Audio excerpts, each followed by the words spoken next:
What's going on, people? Welcome back to the channel. KG is back with another show. It's going to be a little bit of a packed one again.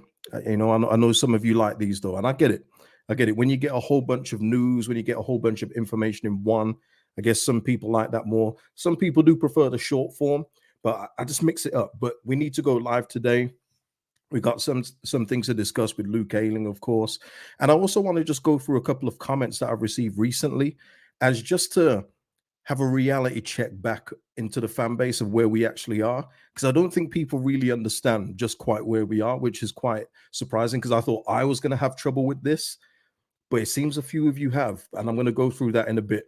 As always, you know the drill, people. Smack the like button when you come in. Please do that. That really does help out the channel. Subscribe to the channel, and of course, drop your comments below. Thank you to Karen Curtin for the super thanks on the last video. Much appreciated. And thank you to Walt, who is a new member of the channel. Thank you, Walt. I never see. It's always funny with members and stuff. Some of you are ones that don't interact with the chat, and that's fine. That's cool. But Walt, thank you so much for joining as a member. If you want to become a member, link will be in the description. I don't think I've done the description up yet. Have I? I don't know. But anyway, it will be there in the description if you want to help out me and the channel in that way. It really does go a long way. Let's have a look. Let's have a look. Orinda, who is a member of the channel. Thank you, Orinda. Great to finally catch a live one. You the man. Okay, you the man, KG. Thank you so much, Orinda. Thank you. Sai, shout out to you, man. I caught you live at last. Yeah, I'm here, man. I'm here. Hello to Chris. And yeah, I mean, listen, Lee here saying, KG, you're disappointed like me that we haven't gotten anyone, even though we need players in certain positions that we needed for years, like a left back. Of course, Liam. Of course, I'm disappointed. We are now on the 10th of January. I wanted a left back in as soon as the window opened, and I don't think it was out the realm of possibility to do that. Other teams have got deals lined up in December, ready to go at the start of the month. That is a problematic need for us at fullback and now right back, especially when we go through the news today, even though, you know, this right back hadn't played since November, but still it was another body there. I just don't get what's the holdup. And I'm still, listen, I'm not going back on it. I'm still all for business being done behind closed doors. I do prefer that approach rather than letting everyone know what we're doing. But I want to see some actual people come in the door now. I want to see some finalized signings. It's time. You know, our squad needs strengthening. And so far this month, when you really look at it, we've only weakened. So, you know, it's not been a good window so far. Indian Joe saying we need 3 signings minimum, at least 3. Yeah. Indian Joe, 100%, at least 3. Nige D, afternoon, KG. Shout out to you, Nige. All these defenders leaving. Where's the incomings? No idea. And we're going to go through a rumor of a player that we've been long linked with all month. It doesn't make much sense to me, but we'll go through it at the time. Rick is saying, I actually like how Firpo's playing at the minute. Yeah, I mean, the thing is, Rick, and anyone that says that, I kind of get it, but it's going forward. He's fine going forward. There's nothing wrong with Junior Firpo going forward. I think that's always been his strength. He was found out in the Premier League. He's not very good defensively. But then even if you look at the Birmingham game in isolation, where Birmingham offered 0, the few times that they did get near Junior Firpo, he had to foul both times. And that's the risk you come up against. And it will be worse when we go away. When we haven't got Birmingham at home, it will be worse for him then defensively. So, you know, it's just something that we have to look out for, and that's why it's really imperative that we get some fullbacks in. We should be looking to move on Junior Firpo. In all fairness, there will be clubs in Italy and Spain that would take him. I just don't know if we're actively trying to move players. I really don't.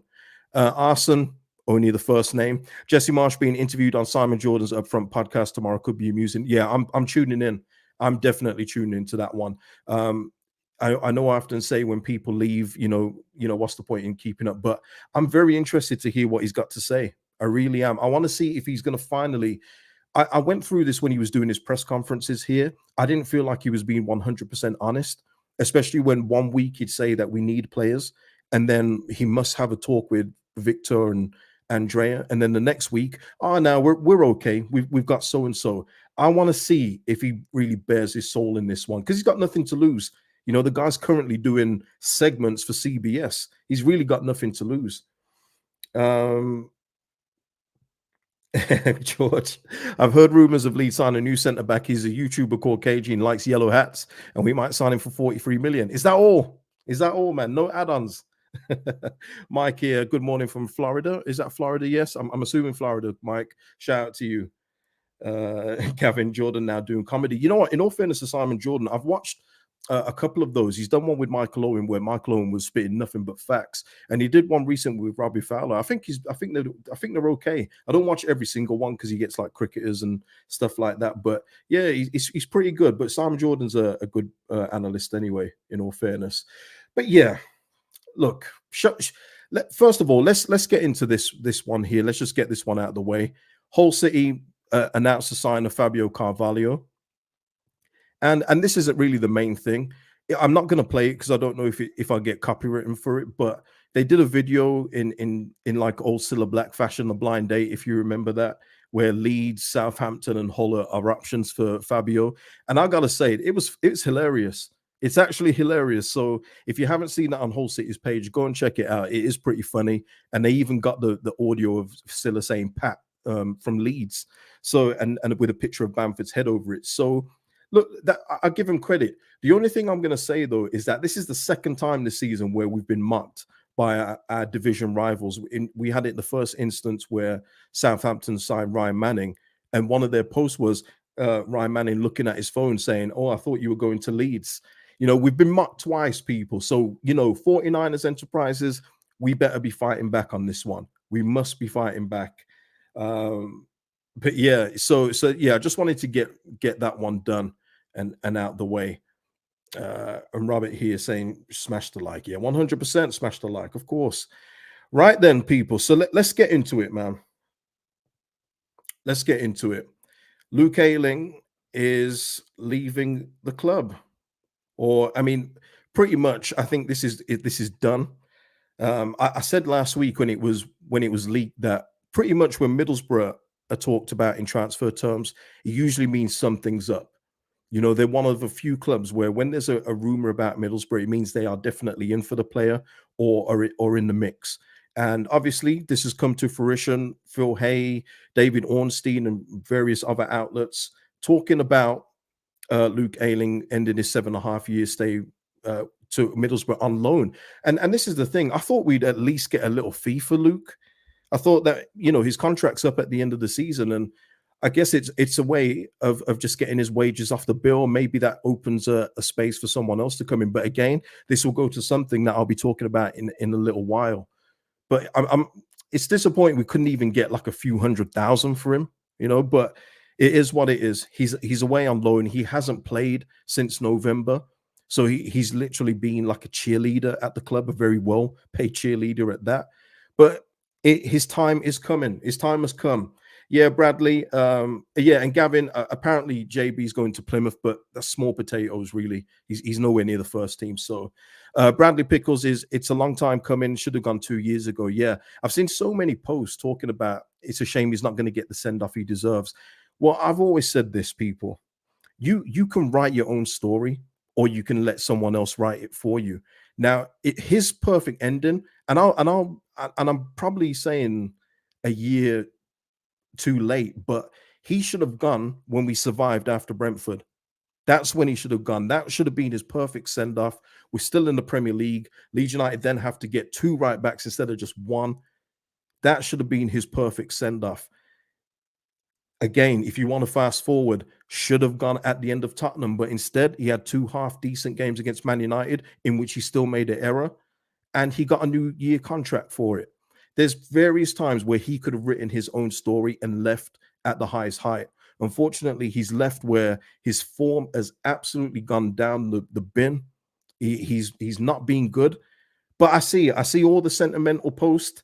I'm not there in terms of sentiment, but I do respect what he did in the first bit of his career at the club. 100%. He was marvelous for us. He was almost, called up for England. He was that close. And you think about the right backs that England have had, he was in the conversation at least. So he was there. But the drop-off has been insane with this player. And time after time, whether it's a red card near the end of the season when we're fighting relegation, whether it's him just putting in woeful performance after performance, he stayed and he got the full backing of all the fans, most of you anyway. But this has been a long time coming. Josh saying Luke has lived a charmed life at Leeds. Yeah, I mean, look, listen, I give him the credit for his first part of his career here because he was really good. He used to get up and down like no man's business. But you've got to remember when he hit that height, he was almost 30 people. He was almost 30. It was never going to last long. He had a very, very short shelf life. But Ben here saying tarnish his legacy a bit after the past couple of seasons. I don't think so in the main, Ben. I think to people that watch football and don't look at it in a real sentimental way, then yes. But I think on the whole, people remember the good times. Look, LUFC data. I'll do this first. LUFC day. That's my guy. He's absolutely my guy. But it was written like a funeral, and a funeral is where you really highlight everyone's good stuff and you don't remember anyone's bad stuff. So you got here Luke Ayling's career, and it is good reading. 260. I'm not going to go through all of this, people, because there's a lot of numbers here. 268 appearances, 121 games won, 93 Premier League appearances, too many. 81 games started as captain, 9 different managers, 4 Prem goals, 3 Premier League assists, 1 championship title. Then these individual accolades. Signing for 200,000, which again, whatever you think of how it ended, that is great value. Great value for 200 grand. That's almost like, but not in the way that Seamus Coleman has done for Everton, but it is almost like the Seamus Coleman. What is it, 75 grand? It's in that kind of mold. 200,000 for what he's given overall has been good. Yeah, the flops, the goal celebrations, yeah, all good stuff. And there's a eulogy here. I'm not going to read it all because it really does go on. LUFC Day has poured his heart out here. Really, I mean, this is tremendous. And then of course there's a few of his highlight pictures. And yeah, and that's what you want to remember. You want to remember the better times, but you could have written your own story and gone out on an absolute high. You could have gone out on a real high. But look, I think they went off the scale, Gavin. Too many flops to count. I think it was one of those. Steve G, good luck to Luke, but hanging on has hampered us with his replacement. Well, again, Steve, it's not on Luke. It really isn't on Luke. It's on the club. I've said that. I will never ever hammer a player, even if I don't think they're good enough, for signing deals that clubs offer them, especially when it's at a level where they're probably not going to reach again. I will never do that. So it was on the club to not offer him a new contract after the 2 Man United games, but they did. That sentimental stuff. It looks like it's dying under the 49ers enterprises, which is great. But this is on the club. He outstayed his welcome 100%. But if you're Luke Ayling, you're not going to get a better club than Leeds United. So why wouldn't you stay? Makes sense. Gavin here saying Huddersfield goal, his legacy, tremendous goal, absolutely brilliant goal. That's another one of those where you just watched it on replay, and there's in the 4th picture there, the steal from that goal. Amazing.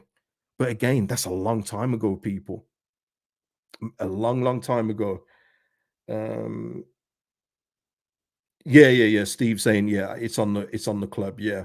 So, and then let's go back to the article here. Phil Hay and David Ornstein here. Luke Ayling is set to end a 7.5-year stay at Leeds United with a loan move to Middlesbrough, championship rivals Middlesbrough. The long-serving right-back, a crowd favourite and key figure in promotion to the Premier League in 2020, has agreed to join Middlesbrough for the rest of the season, taking him to the end of his contract at Ellen Road. And yeah, just saying that there's a medical this morning, and that should be done by tomorrow, basically, if not tonight. Yeah, and it's just a whole load of stuff there. So yeah, people, let's get your thoughts in, man. What are you thinking about that? Arson here we'll go back to Ayling in just a second. Just get your thoughts in. Is there any truth that Forest have offered 5 million for Bamford? At this moment in time, I prefer to get the money for Peru. No, I've not seen any concrete rumor about Bamford being offered for 5 million. But if Forest, Forest, if you're interested, I don't see how that's even viable. Wait a minute, aren't Forest nearly in trouble for FFP stuff? I don't see how they just spend 5 million on Bamford. No, I don't see that happening. But look, he supports Forest. He started there, then he went off to Chelsea. Mm. Forest, I mean, could you do something for me? And I will say this as well, people. On the last video, I am going to go through a couple of comments on the last video, but I'm very surprised and I'm very happy actually. Shout out to you guys for a lot of you that haven't fallen under the spell of the last two goals against Birmingham and Peterborough and said, no, no, no, he is the man. No, a lot of you said still sell. I am very surprised. I'll be honest with you, and I'm not, talking down. I'm actually surprised because this is a very passion merchant fan base, really and truly is. And I thought you guys would be saying, no, no, you got to keep him now. He's back in form. Paddy's back. But you guys have still said if someone offers decent money, what my suggestion, decent money, and you get a replacement, you guys would sell. So shout out to you guys, man. Shout out to you. Yeah, Gavin, Forest's Boyhood Club. Look, I haven't seen anything concrete about that. If anything does happen, of course, we'll come back and discuss it. And Godfrey just joined us today. Afternoon, Godfrey. But yeah, so Luke Ayling, is there any? Listen, just drop your thoughts about Luke Ayling at the in the comment box. Look, like I've said, overall, excellent signing for 200,000. Outstayed his welcome probably for the last 2, maybe 3 years of absolute decline in performances, but overall, a solid servant. Now, I wouldn't go as far as some people call him an icon legend. As I've always said, though, icon and legend means different things to different people. But look, he was a great servant for Leeds United. Marcus here going to the point, absolute legend. There you go. But Annabelle, I think this is probably the overriding thought for a lot of fans. Glad but still sad to see him go. I'm not sad to see him go. I will say that I'm just not wired that way, I'm afraid, and that's why a lot of people don't like when I talk, because there's no real sentiment there when I speak. I'm very, I guess, cold. I can separate myself very easily. But yeah, I think that's the overriding feeling for quite a few fans, Annabelle. Let's have a look. And Richard Ruff, yes, Ayling has been a great servant to Leeds, but time to go. Yeah. Okay. Good luck to Luke.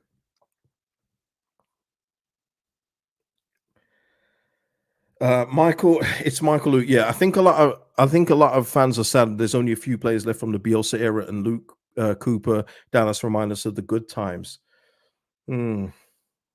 Yeah. I don't know, man. I think there's too much time that's been passed since the promotion year. And the 9th place finish for me, you listen, people can have that the way they want, but it was behind closed doors. It wasn't real football, man. It wasn't real. And it showed in the end that there was a lot of results happening where if there were crowds, they probably wouldn't have happened. I mean, they did happen. I'm not saying they didn't happen. I'm not trying to erase it from history, but I just look at it so differently. The promotion year was absolutely wonderful. So many I couldn't sleep. I remember when we got promoted, I couldn't sleep, man. I didn't sleep properly for a while.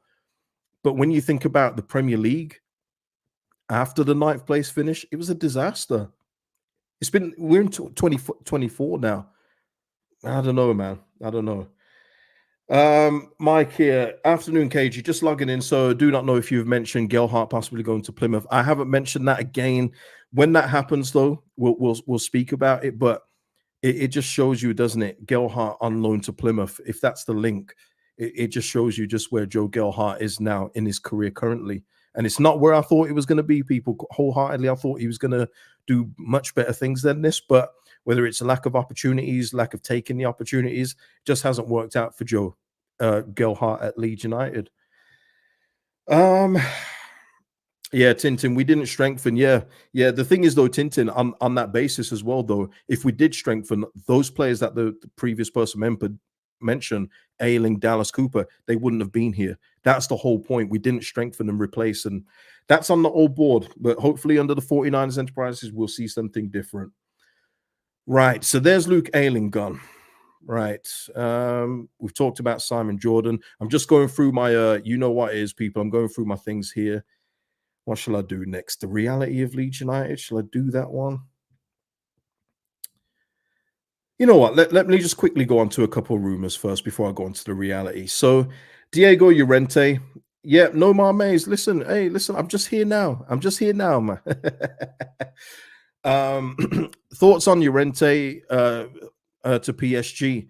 Well, it would require us recalling him or Roma sending him back and then PSG doing a deal with Leeds United from there because obviously he's on loan to Roma. But yeah, PSG interest, as reported by L'Equipe, who is the biggest French, publication over there. So, look, Llorente's got no future at this football club, quite clearly. And I think at this moment in time, with the way that we're not spending right now, and with all the players going out, getting the wages off the books, it would be a good thing to happen. So please, nice D, that's tremendous. Have PSG seen him play? PSG at the minute are in a bit of a flux. They're they may lose Kylian Mbappe this summer for free. They're currently, I would say, rebuilding. They're trying to fill a few holes. I mean, even Pascal Strout was linked with PSG. So there's a bit of a rebuilding, retooling session going on at PSG. So it doesn't surprise me. And look, Diego Llorente on the continent was probably a good defender. Just in England, didn't work out. Because I still don't think he's as bad as he showed he was over here. I think it was just that the English league is just not for him. So yeah, if we can get some money for Llorente from PSG, let's do it. Let's do it. Yeah, Ali, it'd be great to get Llorente off the books and a few quid in the bank. Hopefully, we could spend that money in this window. PSG, get the checkbook out, please. Get it out. Get it out. Gavin Parry, legacy auto signing. Yep. For a mere 18 million, man. Marcus Celtic, PSG must have lost their marbles. Look, as I've always said to you guys, and you guys you don't believe me for whatever reason, even though a player looks shockingly bad to you, there will always be a team that will go out and get them. Always be a buyer for a player. Even a Bamford, as we've seen recently, no one thought anyone from the Championship was going to take Luke Ayling. Well, Middlesbrough have. There's always admirers and agents. That's what they're paid to do. That is what they're paid to do. I'm not sure, Gavin. Does Mbappe fancy Beaston? I don't know, man. Do you know how much money, though? I know you're joking there. Do you know how much money it would take to get Mbappe? He's got so many shares and ownerships of PSG. It's a different kind of contract he's got there. And I think that's the holdup with him signing for Real Madrid because they can't offer him what PSG have given him. Yeah, Matt here saying it's surely Enrique due to the Spanish links. Hakimi comes this way apart of the deal. Imagine that, Matt. How lovely. Hakimi, yeah. Oh, man. Yeah, that would be so good. But yeah, it's not going to happen, people. But yeah, Mike here saying one man's trash is another man's treasure. 100%. 100%. Yeah, Alex, we kind of touched on this, but if this does become concrete about Forest wanting Bamford, we will definitely cover it 100%. So yeah, there's Llorente. And this is the other one, the other link that we've currently got, and it's David Brooks still in the headlines for us and Southampton. Bournemouth winger David Brooks is at the center of a transfer tug of war between Leeds and Southampton. Brooks will be keen to get more game. Time. This is one I don't understand. I honestly don't get it unless one of our wingers are leaving. Who's leaving out of our wingers in order for David Brooks to get regular first team football here? I'll ask the chat now, and I'll ask you guys, for the comments after as well. Is David Brooks better than any of our current wingers that we have here? I would say, except for Jane Anthony, because I think he's better than Jane Anthony, which is a whole other subject. But who does he start ahead of? Gavin, he's not better than Nanto. He's not better than Nanto at all. I'm sorry, he's not. But I can see why you've said that, but he's just not better than Nanto. Yeah, he's Welsh. Again, yeah, I know. He's Welsh. I know this is a big thing. And it's funny, remember when I said about Chris Mepham being linked? If we need a centre-back, send back Jane Anthony, go get Chris Mepham instead for a centre-back cover. He was linked recently, wasn't he? But I haven't seen anything concrete, so we'll see. Yeah, direct. This is where I'm at. We don't need more wingers. Why? I just don't understand it. We're begging out for defensive reinforcements, even a goalkeeper at this stage, and we're linked to yet another winger. I don't understand it, people. Yeah, H, 100%. This is it. This is it on the money. It's the last position we need extra bodies. 100% H. That is what I'm thinking. Um, yeah, Darren saying more urgent to fill the fullback and centre back positions. I mean, it goes without saying, doesn't it? And speaking of that, you know how we was linked to Nathaniel Ajay? We'll move on to this one. Remember when it was said that we had put in a bid, accepted, or talks were going on? We've now moved on from him. So now we are looking at other centre back targets in this window. So again, another deal that was looking like it was going to be on the cusp of being done is now torn away, and we start again. So it just seems I just want to see more fullback and centre back people coming in. We need defensive. Our weakness is defense. It really is. When you look at our defenders now, oh man, it's so shocking. If we was to go up now with these fullbacks, we'd have to recruit 4 of them. We'd have to get 4 fresh fullbacks for the Premier League. It's yeah. Necromancer saying Brooks plays best through the middle. He can definitely play through the middle, but even then, Necro, that's a real name there. Does he play ahead of Rutter? Does he play ahead of Jorginho? 100% no. He is nowhere near the talent level of Jorginho Rutter. And this is the problem. If he's looking for regular first team football, much like Fabio Carvalho, it won't be at Leeds United. It won't be. Nige D saying we have an unused centre back Creswell. Yeah, but Farker don't fancy him, Nige.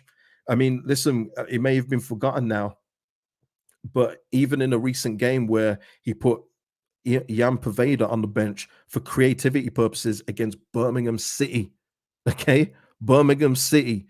That's why Creswell wasn't on the bench. And then even in the cup, no cup time for Charlie Creswell. It's just not going to happen for him here. Daniel Farker clearly doesn't not like him. He probably likes him as a person, but obviously doesn't rate him as a defender. So and with his dad coming out and his dad being his agent too, I fully expect Charlie Creswell to be on the move this month, 100%. Stuart saying, hi KG, don't want Nanto to leave given the chance. He's still quality. He is, Stuart. You know what the funny thing is with Nanto though, people? I still fully believe in Dan James in the championship. I think Dan James is perfect for this league. But if we was to go up and we both had Nanto and James, it's Nanto for me that would play in the Premier League because I think his style, his skill set is more suited to the Premier League. It's crazy how that works, isn't it? But when you see the different attributes that both have got, I think he's more of a threat as he showed last year in the Premier League when he was given chances to play, that he is actually the better Premier League player. It's crazy how that goes, isn't it? But I wouldn't drop Dan James, you know? It's mad. It's all mad. J-Dog. Archie should also be considered as a central midfielder in the future. So reality is we have one right back at the club who's 30 and injury prone. Oh, Sam Byram. But even then, J-Dog, Sam Byram's only here for a year. He is not signed past this season. So let's essentially say that he leaves in the summer. He's not here. It's only Junior Firpo that is under contract for a longer time than this summer. If there's no one else, we are so light in those positions. It's crazy. LUFC 1920 saying Daniel not got a clue and it's shown big time. Well, hey, listen, listen. I've said I was hoping to be proven wrong with Daniel Farker. I still think that he can get us promoted. I just don't think he's got the chops for the Premier League. Nothing this season has shown me that he's learnt from his mistakes previously with Norwich. I think he's too stubborn. There's no variation. He's got hardly any tactics. It's usually Somerville, Jorginho's individual brilliance that gets us out of a jam at times. Yeah, I don't know. I'm not convinced by him long term. But the thing is, I would love nothing more. And I say this wholeheartedly, people. I want to be proven wrong because I don't want to keep changing managers. I'm sick of changing managers. I want a manager to be here, to be the bedrock and foundation and stay here for 5-6 years. How good would that be? but I'm just not convinced long term with him, really and truly. Gavin here saying, see Romano, Reece, Spence, KG. Yeah, I've seen it. I've seen it already. He's off to Genoa, and this is going to go into my next bit. Now, people, I've got a little bit of a thing here, and I'm going to have to probably not ignore the chat, but I've got to go through a few things here because I'm going through some of the comments that I've received recently, and just as a reality as to where we are right now, because I don't think some people quite get it. Because I've seen people talk about Jed Spence. Oh, look at him now. He's only off to Genoa. Genoa is still a mid-table Serie A team. We are a playoff battling championship club. So he's moved on up. Whichever way you looked at it, he's moved on up. Yeah, Martin, loving the chat, but it's the same storyline. How many seasons have we need to strengthen our defense? Hey, Martin, when they give us something new, we'll talk about something new. But until then, David Mallam here. I'm a season ticket holder and I'm looking for value for my investment. Yep, David. And there's, you have paid a very, very pretty penny for that. There's also members that have seen nothing on the value of their memberships. So it goes all around in it. And this is the point I always try and make with Leeds and Leeds fans, is that this club generates so much money through the fans that we deserve to have a better product on the pitch. It's not like we are turning up or the crowds are only 10, 15,000, even though we've been relegated. There's still near full houses at Ellen Road. The sponsorships will always be there. Sky will always want to put us on. We need to have something that matches it. And we're almost there with this team of this in the championship, but we need additions, people.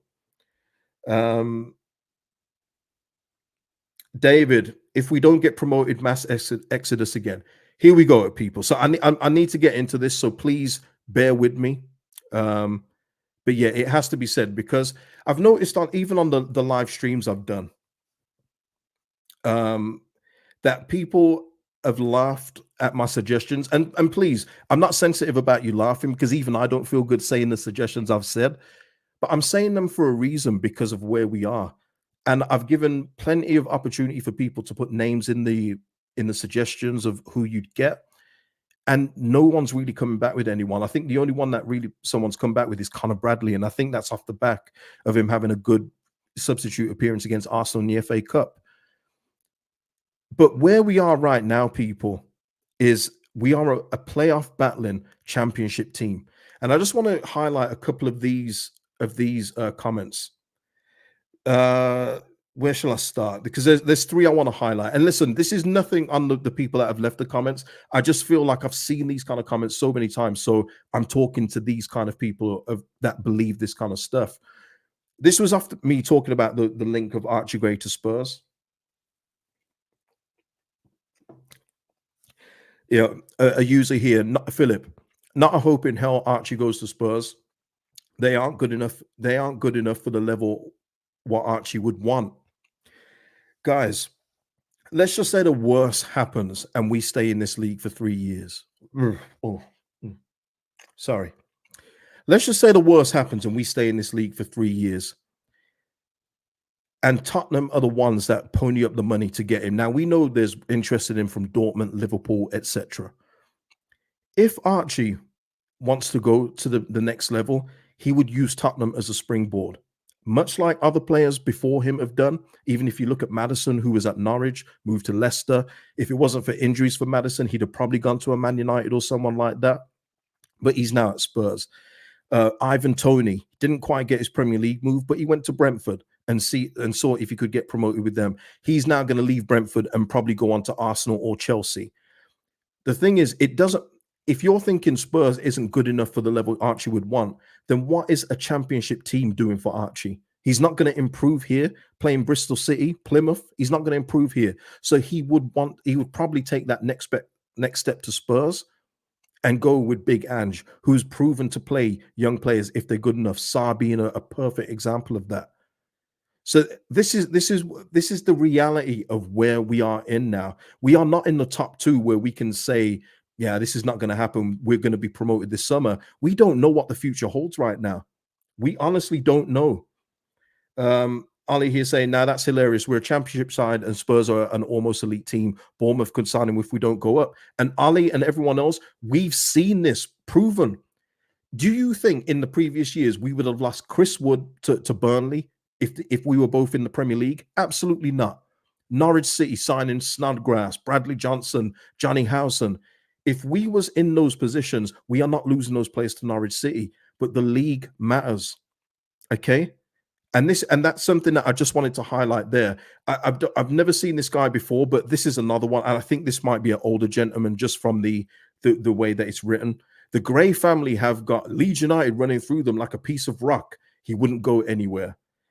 I just don't believe that people still think like that in 2024. It was unrealistic back in 2004, but in this day and age now, to think that just because his family have been Leeds United greats that he's going to stay here. So in the future, if we're again, please don't let it happen. But if we're here in 3 years or 2 years, and Archie's still got Jurgen Klopp looking at him and saying Liverpool we're going to put in the bid, he's going to go, "Don't be silly, Jurgen. I've got Gray on my back. I'm not going nowhere, you silly thing." He's not going to do that, is he? He's not going to do that. If and you've also got to look at it from the club point of view.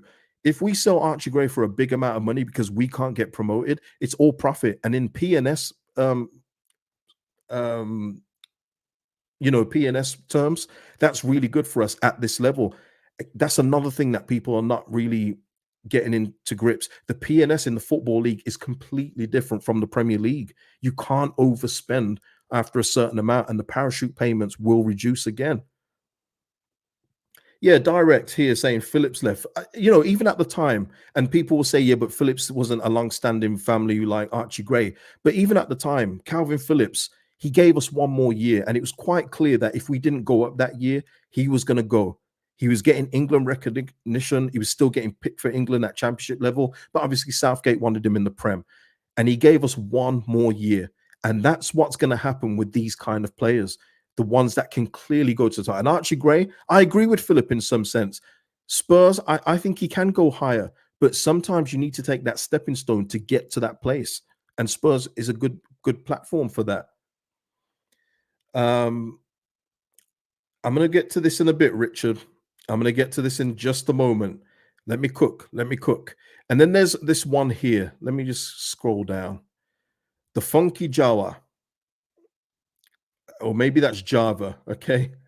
Maybe it's that. I hope you can see that. Let me just check the screen. Okay, you can see that. Let me just get that here. Gray, Somerville, Nanto, and Rutter would get us what? Quite a lot. Even in the championship, we could stick a high price on them. Why would we then automatically buy subpar players? Maybe they're young enough and happy enough with a 2-year plan already. I just don't know what to say to this in terms of, I don't even know where to start with this. What I said what he's responding to is that if we are to sell our better players, you will get subpar players in return. Does anybody actually think that when Somerville leaves or Jorginho leaves, we're going to get someone of the same ilk? Absolutely not. I'm not saying it's going to be all the way down to like a Elias Chair, who I'm sick of seeing his name, by the way. He is a championship player. He's not going to the Premier League. He's like, I swear he's like 26, 27 now. He is a championship player. Now, I'm not saying it's going to be an extreme drop that we've sold Somerville and we've got Elias Chair as his replacement. But you start to see, just go around the championship teams that have been relegated, West Brom, Norwich, all these teams, as the years that go on where they don't get promoted, their team turns into a good, solid championship team. And that's what we would do. But at this point in time, we've got players that could transfer to the Premier League, like Somerville, like Jorginho, Archie Gray, Nanto. We have players that can play in the Premier League, but as soon as the longer we stay in this division, the more likelihood they have to be sold. And it's not just sold because they want to go. We have to sell them for P&S reasons. Yep, Tintin, great here. Stoke, great example. They came down with a solid team, and look what we did to them on the first day. It was the Bielsa game, the first Bielsa game. Took them apart because they didn't want to be here anymore. They wanted to move on. They thought they were better than the championship, and that can happen too. So it's just these kind of things where I think people think that even if we stay in the championship for 3 years, that we are going to have this kind of team in 3 years' time. It's going to be nowhere near the same people, nowhere near the same. That's why it's imperative that we get promoted this season, really and truly. Really and truly is important. And I can't really put it in to better words than that. Now I'll go on to another point about we need better players, not just average. This is an example of what I'm talking about in where we are currently. Le- Leicester City have approached Inter for Stefano Sensi deal today. Talks are taking place over a permanent move. Now, this is a player, he's not registered for their Champions League team, but he is at top of the table, Inter Milan. Now, Leicester City, if they were in our position, they're not even looking at this deal because Stefano Sensi is going to go, where are you in the championship? No chance. Now, it's going to take a massive fall off for Leicester City not to get promoted, but they are now planning for the eventuality of going up. Where we are in the table, people, we have to plan to get into the top two. And I've said many times, you know me, people, you know my standards of players. I'm never suggesting Kiefer Moore if it's the start of the season. I wouldn't suggest him in the Premier League. But where we are right now, from the games that we've played and what we've been missing, he is someone that could help us with the way that we play because we don't have a Kiefer Moore type. I'm not saying Kiefer Moore or a player like Kiefer Moore. But we can't do the deals like this because we are not clear in the top two. We are having to do deals where we have to look at players that aren't getting Premier League football who could do well for us at championship level. Now, the names aren't sexy, they're not. But when I've asked you guys for suggestions, you've one of them come back to me, Matty Cash. Now, I take Matty Cash in the Premier League, but you're talking about a £30 million player there who plays regularly for Aston Villa, who are chasing Champions League. Do you really think he's going to come here? I could make unrealistic suggestions all day, but then my credibility's shot. No one would believe a word I'd say. And there's the other one, what people were trying to suggest. And again, we're not at this level. Ian Matson, he signed a new deal at Chelsea. He was getting football there in being shown for the shop window. He's now gone on loan to Borussia Dortmund until the end of the season and will head back to Chelsea. People thought we could go in for him. Even if we was in the top two, I think that would have been a complicated deal to do.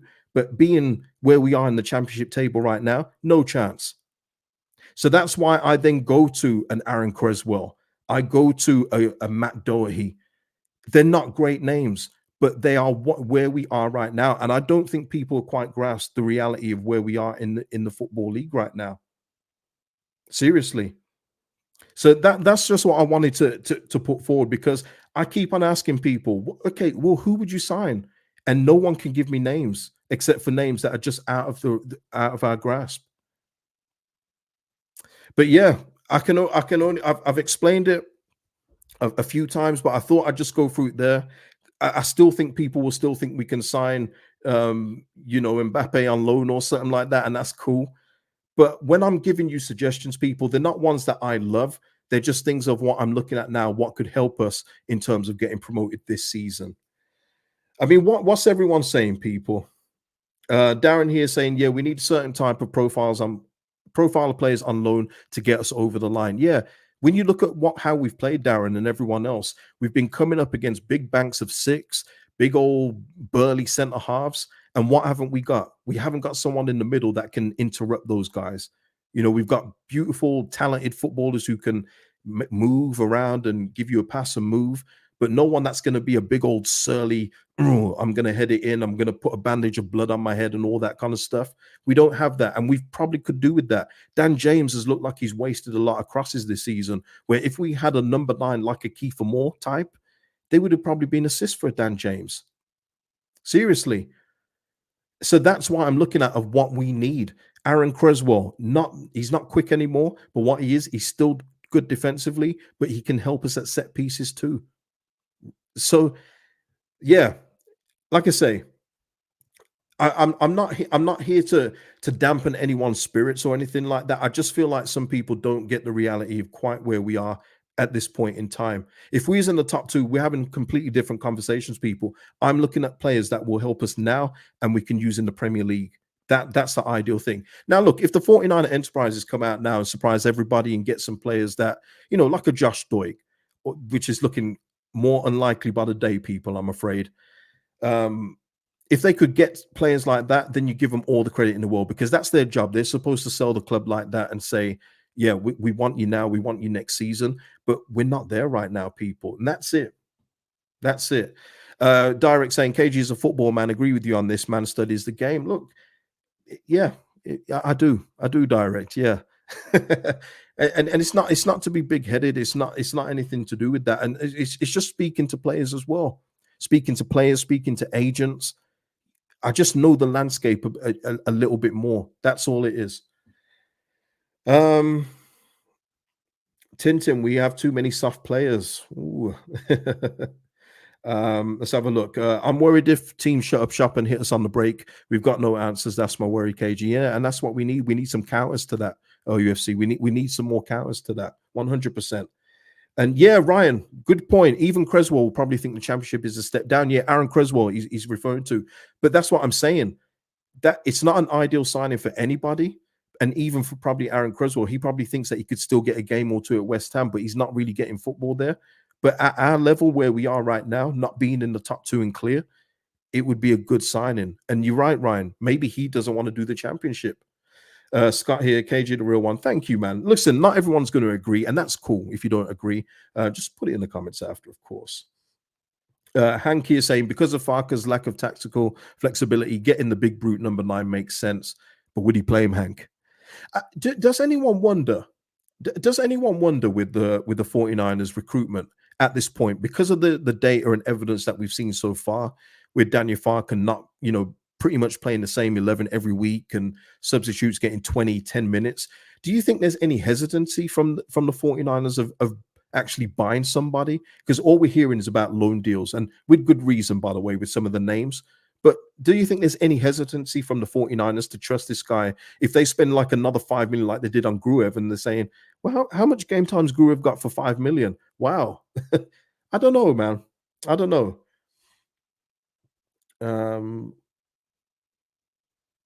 Direct, it's why the Spence thing was so galling. Yeah. Well, I mean, listen, we've lost Spence, we've lost Ayling today. Yeah, we're just dwindling the numbers back there, and we actually need to add to them. It's all mad. It's all mad.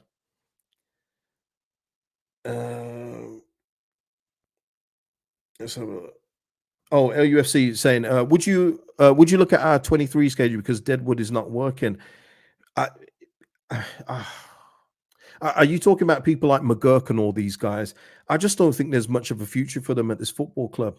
I honestly don't. I think if we're not going to use them or try them in the championship, then if we were to get promoted, when are we going to use them? I just don't see it. I just don't see it. And I don't think Daniel Farr could trust them as well. So I'd probably say no. Really, I wouldn't say no. Badgers are here saying won't want to buy anyone when we don't know which league we'll be in next season. Well, yeah, I mean it's one of those where if you let's just take the Josh Doig as an example. If you was to buy him, then it's fine. If you explain to him, look, if you come here, we might not get promoted, but we want you here next season for our promotion charge next year.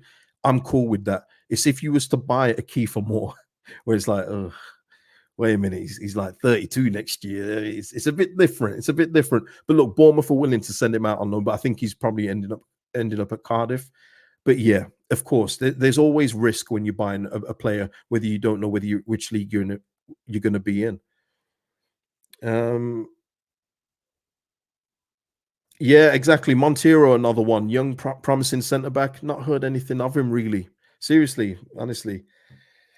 But yeah, that is all. That is all, people. There really is no other. There's no other links. I mean, I'm live now. Let me just see if there's anything that's come out. Highly doubt it, but yeah, let's have a look. While I'm doing that, listen, you guys have been good today. It's been a good show, man. Please hit the like on the video if you haven't already. Really does help out the channel. Yeah, there's nothing else. There's nothing else, is there? Let's have a look. Nah, nothing. Nothing, people. Nothing.